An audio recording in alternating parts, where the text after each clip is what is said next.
پاکستان میں عام طور پر منرل واٹر کو ہمیشہ محفوظ سمجھا جاتا ہے اور کافی حد تک حقیقت بھی یہی ہے، کیونکہ ماضی میں خاص طور پر کراچی شہر میں فراہم کیے جانے والے پانی کے سیمپلز میں سیوریج کی غلاظتوں کے ساتھ نگلیریا جیسے جان لیوا وائرس کی موجودگی کئی مرتبہ رپورٹ ہو چکی ہے۔ تازہ سرکاری طور پر جاری کی جانے والی ایک ٹیسٹنگ نے بوتلوں میں محفوظ سمجھے جانے والے پانی، جسے عام طور پر منرل واٹر ہم کہتے ہیں، اس کے کئی برانڈز تشویشناک حد تک معیار پر پورا نہیں اترتے، یہ اس رپورٹ میں بتایا گیا ہے۔ اپریل سے جون 2026 کے دوران Pakistan council of research and water resources نے 20 شہروں سے منرل واٹر کے 230 برانڈز کے سیمپلز حاصل کیے اور ٹیسٹنگ میں 29 برانڈز انسانی استعمال کے لیے غیر محفوظ قرار پائے، یعنی ہر 100 سیمپلز میں تقریباً 13 برانڈز معیار پر پورا ہی نہیں اترتے۔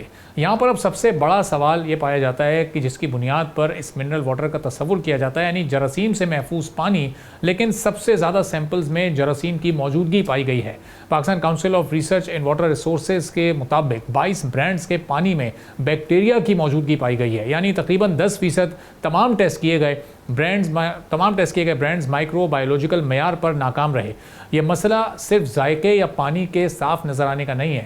جراثیمی آلودگی اس بات کی نشاندہی کر سکتی ہے کہ پانی کے فلٹریشن کے ساتھ بوٹلنگ یا ڈھکن کے ساتھ اسٹوریج یا پھر سپلائی کے عمل میں کہیں مسئلہ ضرور ہے۔ دوسرا مسئلہ تھا سوڈیم کی زیادہ مقدار۔ 9 برانڈز میں سوڈیم کی مقدار مقررہ معیار سے زیادہ نکلی۔ رپورٹ میں استعمال ہونے والی حد 50 ملی گرام فی لیٹر بتائی گئی ہے۔ اب یہاں پر ایک اہم فرق سمجھنا ضروری ہے۔ زیادہ سوڈیم والا پانی عام طور پر ایک بوتل پینے سے فوری زہر نہیں بنتا، لیکن اگر کوئی شخص روزانہ بڑی مقدار میں ایسا پانی استعمال کرے تو یہ ہائی بلڈ پریشر کے مریضوں کے لیے نقصان دہ ہو سکتا ہے۔ اسی کے ساتھ زیادہ سوڈیم ایک صحت مند شخص کو گردوں کے مسائل کی طرف دھکیل سکتا ہے۔ دل کے امراض میں مبتلا افراد کے لیے سوڈیم کا زیادہ استعمال خطرناک حد تک نقصان دہ ہو سکتا ہے۔ تیسرا مسئلہ تھا TDS یعنی ٹوٹل ڈیزولو سالٹس۔ 4 برانڈز میں TDS مقررہ حد سے پایا گیا۔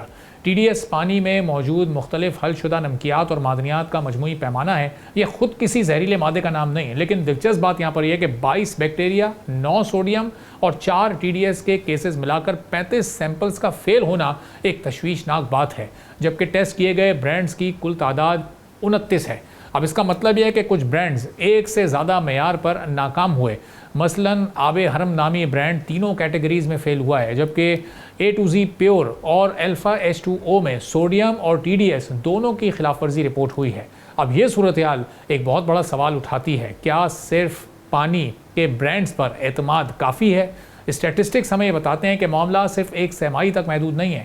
اپریل سے جون 2025 میں 203 نمونوں میں سے 23 غیر محفوظ قرار دیے گئے تھے، یعنی تقریباً 11.3%۔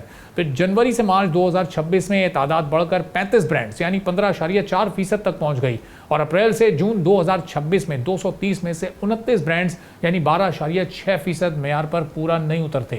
یعنی پہلی سرمائی کے مقابلے میں کچھ بہتری ضرور آئی ہے، لیکن جراثیم کی موجودگی اب بھی سب سے بڑا مسئلہ ہے۔ اب ایسے میں کنزیومرز کے لیے ایک اور اہم بات، Pakistan council of research and water resources کی رپورٹ کسی برانڈ کی ہر بوتل کو لازماً غیر محفوظ قرار نہیں دیتی۔ یہ مخصوص مدت میں لیے گئے مخصوص سیمپلز کا نتیجہ ہے، اس لیے برانڈز کے ساتھ ساتھ بیچ نمبر، مینوفیکچرر اور متعلقہ ٹیسٹ بھی دیکھنا ضروری ہے۔ اور پانی کو ابالنے سے ہر مسئلہ حل نہیں ہوتا۔ ابالنا بہت سے جراثیم کو ختم کر سکتا ہے، لیکن سوڈیم یا TDS کو ختم نہیں کرتا۔ لہٰذا اصل ضرورت صرف کنزیومرز کو محتاط کرنے کی نہیں بلکہ شفاف ریگولیٹری کارروائی کی ہے۔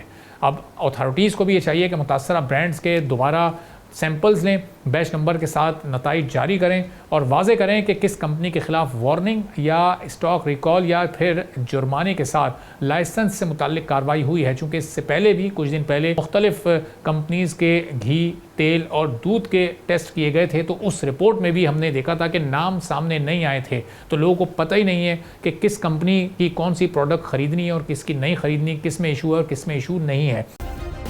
سبسکرائب کریں اور بیل دبائیں تاکہ کوئی خبر رہ نہ جائے۔